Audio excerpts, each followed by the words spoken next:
علمی point number 39 وہ ہے میرے بھائیوں، قرآن حکیم کے مسلمانوں پہ حقوق کون سے ہیں؟ ایک مسلمان پہ قرآن کے کون کون سے حق ہیں جو اس نے پورے کرنے ہیں بینگ اے مسلم؟ اس پہ بھی 1 گھنٹہ چاہیے، لیکن بڑی اچھی فارم میں یہ کام آلریڈی ایک بندے نے کر دیا ہے، ڈاکٹر اسرار صاحب رحمہ اللہ تعالیٰ۔ ان کا ایک چھوٹا سا کتابچہ ہے جو لاکھوں کی تعداد میں پرنٹ ہو چکا ہے اور دنیا کی کئی زبانوں میں ٹرانسلیٹ ہو چکا ہے، قرآن حکیم کے مسلمانوں پہ 5 حقوق۔ ہم ہماری ویب سائٹ سے بھی ڈاؤن لوڈ کر سکتے ہیں، انگلش میں بھی ہے، آپ کو عربی میں، فارسی میں، اردو میں مل جائے گا۔ چھوٹا سا کتابچہ ہے، آپ کے اندر بجلی بھر دے گا اور آپ کو پہلی دفعہ پڑھ کے یہ اندازہ ہوگا یار میں کہاں کا مسلمان ہوں، میں نے تو قرآن کا کوئی بھی حق پورا نہیں کیا۔ بل وہ 5 حق میں بتا دیتا ہوں، اب میں ایک حق پہ 1 گھنٹہ بول سکتا ہوں، لیکن نہیں بولوں گا، وہ آلریڈی کام ہوا ہے۔ باقی میرے 6 لیکچرز میں جتنا رونا رو چکا ہوں وہ سب کچھ اسی کے گردی تھا۔ نمبر 1، قرآن پر ایمان لانا۔ ماشاءاللہ وہ تو سارے لائے ہوئے ہیں، خالی ایمان یعنی قرآن کو ماننا، اصل مسئلہ ہے قرآن کی ماننا۔ نمبر 2، اس کی تلاوت کرنا۔ نمبر 3، قرآن کو سمجھنا۔ بس اب آپ کا ڈاؤن فال شروع ہو گیا۔ نمبر 4، اس پر عمل کرنا، اوسطو اوکھا۔ اور نمبر 5، اس کی تبلیغ کرنا، سب سے مشکل۔ وَتَوَاصَوْا بِالْحَقِّ وَتَوَاصَوْا بِالصَّبْرِ، پھینٹی پکی۔ تو ماشاءاللہ پہلے 2 تو اکثر دنیا کے مسلمان پورے کر ہی رہے ہوں گے کسی نہ کسی فارم میں، ایمان اور تلاوت۔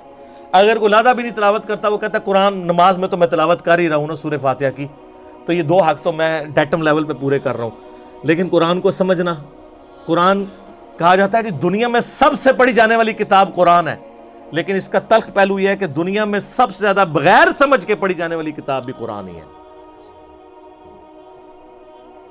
سورہ فرقان آیت نمبر 30، وقال الرسول یا رب ان قوم اتخذوا هذا القرآن مہجورا۔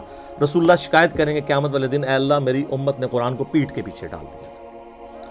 اس پہ تو اتنا رویا جا سکتا ہے۔ پچھلی دفعہ میں نے وہ جو ناروے میں قرآن والا واقعہ ہوا تھا، لوگ تو وہ انگریزوں کو برا کہہ رہے ہیں، انگریزوں سے بڑے دشمن تو یہاں مسلمان علماء بیٹھے ہیں جنہوں نے مسلمانوں کو قرآن سے دور کیا۔ اسی آج میں نے شعیب بھائی کو کہا، وہ قرآن کے بارے میں ایک ماہر القادری رحمہ اللہ تعالیٰ ایک بہت اچھے شاعر گزرے ہیں، بڑے ڈیسنٹ، انہوں نے قرآن کی فریاد ایک اس کی شاعری کی ہے، وہ آج آپ کو ہماری علمی مجلس کے سٹارٹ میں ہم وہ ان سے پڑھوائیں گے کہ قرآن مسلمانوں سے چیخ چیخ کے کیا کہہ رہا ہے کہ تم مجھے طاقوں میں سجاتے ہو، مجھ پہ خوشبو لگاتے ہو، طوطا مینا کی طرح مجھے رٹوا بھی دیتے ہو، لیکن جو میرے احکامات تھے اس کو پس پش تم نے ڈالا ہوا۔ تو یہ کتابچہ ضرور پڑھیں، قرآن حکیم کے مسلمانوں پہ 5 حقوق، ڈاکٹر اسرار صاحب رحمہ اللہ تعالیٰ کا۔ تو اس علمی پوائنٹ کو میں ادھر ہی چھوڑتا ہوں تاکہ میں اس کو آج مکمل کر لوں۔ آخری علمی پوائنٹ نمبر ہے 40 نمبر، وہ ہے میرے بھائیوں ہمارے محبوب امام کائنات سید الاولین والآخرین شفیع المذنبین رحمۃ للعالمین سیدنا و مولانا امام اعظم محمد رسول اللہ صلی اللہ علیہ وآلہ وسلم کا اعلی دعوت یہ قرآن ہے، انسٹرومنٹ آف دعوت۔ وَأُوحِيَ إِلَيَّ هَذَا الْقُرْآنُ لِأُنذِرَكُم بِهِ وَمَن بَلَغَ، سورہ الانعام آیت نمبر 19۔ اے نبی فرما دو قرآن مجھے اس لیے وحی کیا گیا تاکہ اس کے ذریعے میں تمہیں ڈر سناؤں اور جس تک بھی یہ کتاب پہنچ جائے، اس کتاب کے ذریعے ڈر سنانا ہے، فضائل اعمال کے ذریعے نہیں، فضائل سنت کے ذریعے نہیں، بلکہ اس کتاب کے ذریعے۔ اعلی دعوت قرآن، نبی علیہ السلام کا واحد معجزہ جس پہ دعوی نبوت ہے وہ قرآن۔ اس پہ میں گھنٹوں پچھلی کلاسوں میں بول چکا ہوں۔ نبی صلی اللہ علیہ وآلہ وسلم کے ہر خطبے کا آغاز صحیح مسلم میں آتا ہے اما بعد فإن خیر الحدیث کتاب اللہ، کتاب اللہ کی تعریف کے ساتھ۔ نبی علیہ السلام نے حجۃ الوداع کے موقع پر یہ جو حدیث تھی صحیح مسلم کی 2005 نمبر، فإن خیر الحدیث کتاب اللہ، حجۃ الوداع کی حدیث صحیح مسلم میں 2950 ہے۔ جابر بن عبداللہ کہتے ہیں، اور اس کو روایت کیا امام باقر نے، امام باقر محمد باقر بن علی بن حسین بن علی، امام حسین علیہ السلام کے پوتے نے، حضرت جعفر صادق کے جو والد تھے، جابر بن عبداللہ سے، صحیح مسلم 2950، بڑی لمبی حدیث ہے، نبی علیہ السلام کے حج کے چیپٹر کی، مشکات میں بھی آپ کو حج والے چیپٹر میں پہلی حدیث ملے گی۔ وہ کہتے ہیں کہ نبی علیہ السلام نے ہمیں حجۃ الوداع کے موقع پر فرمایا تھا میں تم میں وہ چیز چھوڑ کے جا رہا ہوں کہ میرے بعد اگر اسے مضبوطی سے پکڑ لوگے کبھی گمراہ نہیں ہوگے، اور وہ اللہ کی کتاب ہے۔ مسلم شریف میں سنت کا ذکر نہیں ہے، صرف کتاب اللہ کا ہے، اور سنت اس کے اندر ہی داخل ہے۔ ایک حسن درجے کی روایت المستدرک للحاکم میں دو چیزیں چھوڑ کے جا رہا ہوں، کتاب اللہ اور سنت۔ المستدرک للحاکم میں کتاب العلم چیپٹر میں 318 نمبر، لیکن مسلم شریف میں جو حجۃ الوداع کا خطبہ ہے اس میں صرف قرآن کا ذکر ہے۔ ابو داؤد میں بھی صرف قرآن کا ذکر ہے، سنت اس کے اندر شامل ہے۔ من یطع الرسول فقد اطاع اللہ۔ تو نبی الاسلام نے حجۃ الوداع پہ قرآن، پھر اس کے بعد غدیر خم کا جو خطبہ ہے سب سے سٹرانگ خطبہ قرآن کی شان میں، وہ حجۃ الوداع کے بعد بھی مکے سے مدینے آتے ہوئے خم نامی گاؤں میں آپ علیہ السلام نے خطبہ دیا، جو مسلم میں 4 حدیثیں ہیں، 6225 سے 6228۔ اے لوگوں آگاہ ہو جاؤ، میں بھی ایک انسان ہوں، قریب ہے کہ اللہ کا قاصد یعنی موت کا فرشتہ میرے پاس آئے اور میں اس کی دعوت قبول کر لوں۔ میں اپنے بعد تم میں 2 بھاری چیزیں چھوڑ کے جا رہا ہوں، ان میں سے پہلی چیز اللہ کی کتاب ہے، تم اس کتاب کو پکڑو، اپنا تعلق اس کتاب کے ساتھ مضبوط کرو۔ اللہ کی کتاب اللہ کی رسی ہے، جو اسے پکڑے گا ہدایت پہ ہوگا، جو چھوڑ دے گا گمراہ ہو جائے گا۔ اور زید ابن ارقم کہتے ہیں پھر نبی علیہ السلام کہتے رہے اللہ کی کتاب، اللہ کی کتاب، اللہ کی کتاب۔ اور پھر فرمایا دوسری بھاری چیز میرے اہل بیت ہیں، میں اپنے اہل بیت کے معاملے میں تمہیں اللہ کا خوف دلاتا ہوں، میرے بعد ان کے ساتھ برا سلوک نہ کرنا۔ 3 دفعہ آپ نے فرمایا، لیکن امت بالکل الٹ چلی، نہ قرآن کو پکڑا اور نہ اہل بیت کو چھوڑا، سارے قتل کر دیے۔ اچھا یہ ماہر القادری کا ہی شعر ہے، ان کے ہاتھوں سے لٹی باغ رسالت کی بہار، جو نمازوں میں پڑھتے صدا پڑھتے رہے صلی اللہ۔ کافر مارتے دکھ نہ ہوتا، وہ کہتے ہیں جو نماز میں اللہم صلی اللہ محمد وعلی آل محمد پڑھتے رہے انہوں نے ہی رسول اللہ کے خاندان کو ذبح کیا۔ یہ بھی ماہر القادری کا شعر ہے، جنہوں نے وہ قرآن کی فریاد لکھی ہے، تاکوں میں سجایا جاتا ہوں۔ بڑا کلاس کا شاعر تھا یہ ماہر القادری۔ تو یہاں پہ غدیر خم پہ بھی قرآن، اور پھر وسیع بھی قرآن، بخاری اور مسلم دونوں میں ہے۔ بخاری میں نبی علیہ السلام کی وفات والے چیپٹر میں عبداللہ ابن ابی اوفا سے کسی نے پوچھا کہ کیا نبی علیہ السلام نے اپنا وصی کسی کو بنایا تھا؟ انہوں نے کہا نہیں۔ تو انہوں نے کہا پھر ایک عام آدمی کے لیے کیوں لازم ہے کہ وہ مرتے وقت وصیت کرے؟ انہوں نے کہا اس لیے کہ نبی علیہ السلام نے ہمیں قرآن پہ چلتے رہنے کی وصیت کی تھی، وصی رسول بھی قرآن۔ ہم حضرت ابوبکر صدیق رضی اللہ تعالیٰ عنہ کو خلیفۃ الرسول مانتے ہیں، وصی رسول نہیں مانتے، کیونکہ صحیح مسلم میں اما عائشہ سے کسی نے پوچھا کیا نبی علیہ السلام نے اپنا خلیفہ کسی کو بنایا تھا؟ انہوں نے کہا نہیں۔ تو انہوں نے پوچھا اگر بناتے؟ تو انہوں نے کہا میرا خیال ہے کہ ابو بکر کو بناتے۔ ان کا ابو بکر کے سوا کسی کو بناتے ہیں؟ تو فرمایا عمر کو، اور کہا اس کے سوا؟ تو فرمایا ابو عبیدہ ابن جراح کو۔ اما عائشہ خود کہہ رہی ہیں صحیح مسلم میں، اگر حضرت ابوبکر وصی رسول ہوتے تو اما عائشہ خود کہتی ہیں وصی رسول وہ ہیں، خلیفۃ الرسول ہے، صحابہ کے اجماع سے، نہ کہ وصی رسول۔ باقی وہ جو نمازیں پڑھانے والے ہیں تو مولا علی نے بھی نمازیں پڑھائی ہیں۔ بخاری میں حدیث ہے ابو بکر کے علاوہ سارے دروازے بند کر دو، ترمذی میں حدیث ہے کہ علی کے سوا سارے دروازے بند کر دو۔ اشارے دونوں طرف ملتے ہیں، غدیر خم پہ مولا علی کی طرف اشارہ ملتا ہے اور باقی جگہوں پہ حضرت ابوبکر کی طرف، تو وہ صحابہ کے اجماع نے چھوڑا۔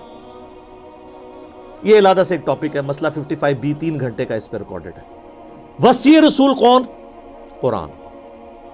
تو قرآن کے گرد ہی ساری چیز گھومتی ہے۔ اس حوالے سے میں نے ایک ریسرچ پیپر لکھا ہے، امام الانبیاء کی دعوت قرآن، اور میرا مسئلہ نمبر 1 2 گھنٹے کا وہ ریسرچ پیپر میں نے سارا پڑھایا ہے۔ توفیق ہو تو وہ ضرور دیکھیں۔ اور پچھلے دنوں جو یہ ناروے والا واقعہ ہوا ہے اس پہ میں نے کئی ایک احادیث بیان کی تھی قرآن کی عظمت کے حوالے سے، اور اس آیت کو حرز جاں بنا لیں، سورۃ الفرقان آیت نمبر 30، وقال الرسول یا ربی ان قوم اتخذوا ھذا القرآن مہجورا۔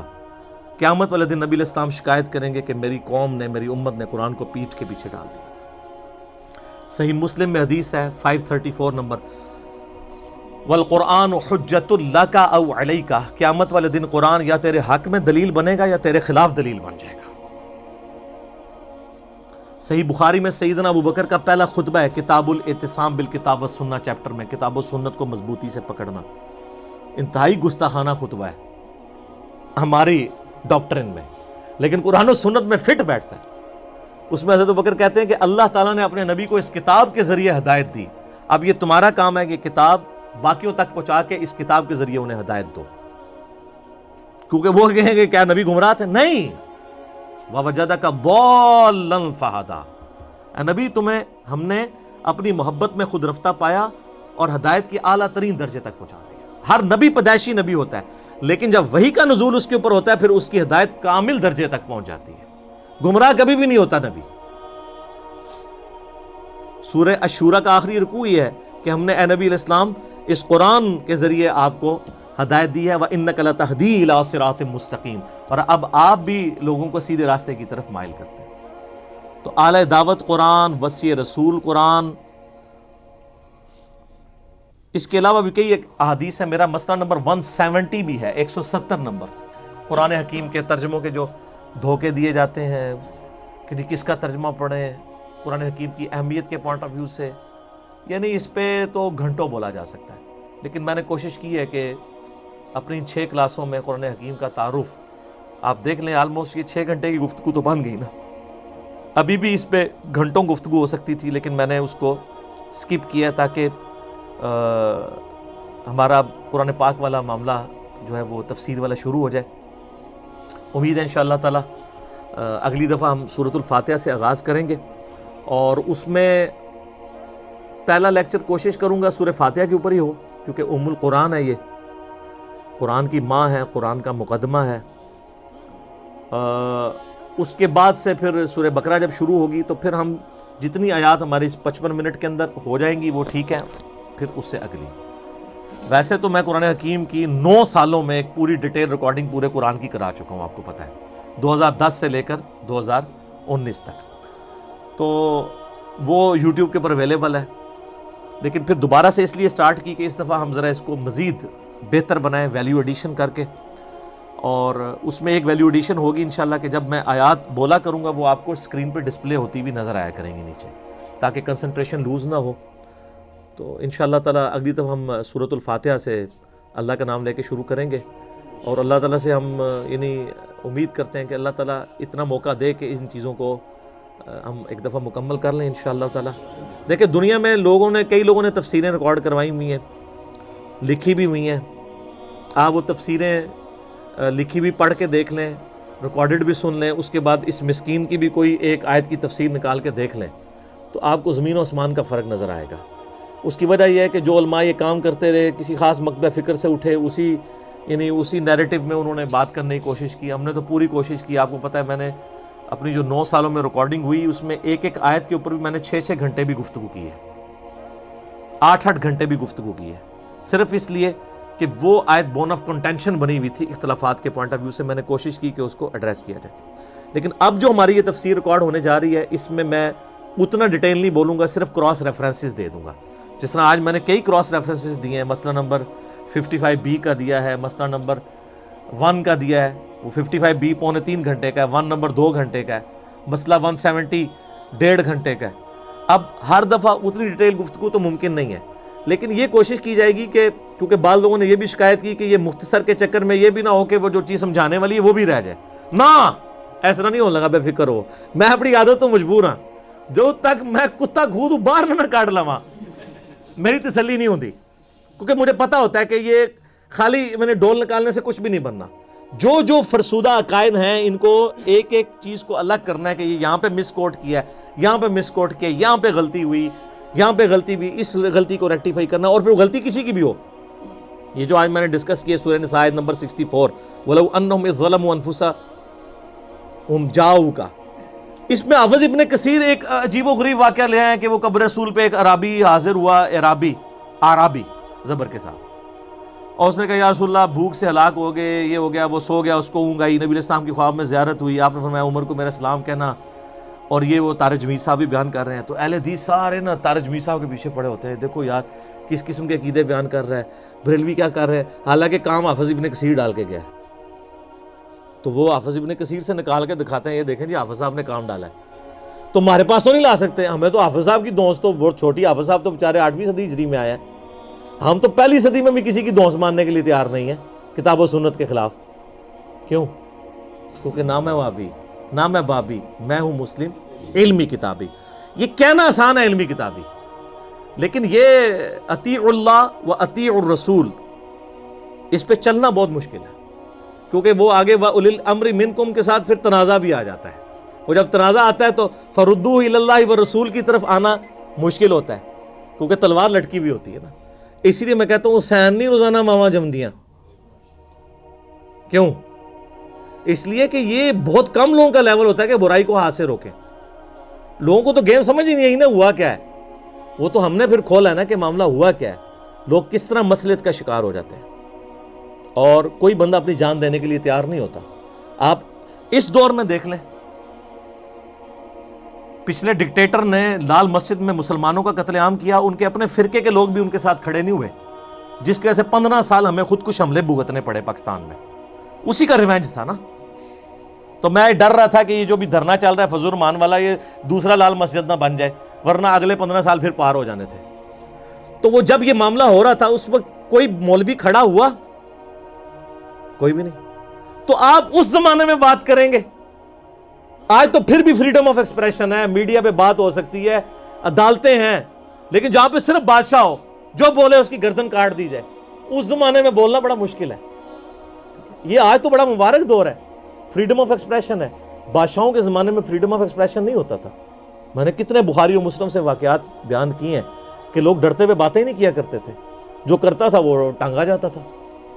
تو انشاءاللہ ہم کوشش کریں گے کہ ہم اس سچائی کی دعوت کو پوری ایمانداری کے ساتھ پبلک تک پہنچانے کی کوشش کریں، لیکن مدد اللہ ہی سے. نستعین باللہ ونتوکل علیہ وحسبنا اللہ ونعم الوکیل ولا حول ولا قوة الا باللہ العلی العظیم. صلوا علی الحبیب اللہم صلی علی محمد وعلی آل محمد کما صلیت علی ابراہیم وعلی آل ابراہیم انک حمید مجید.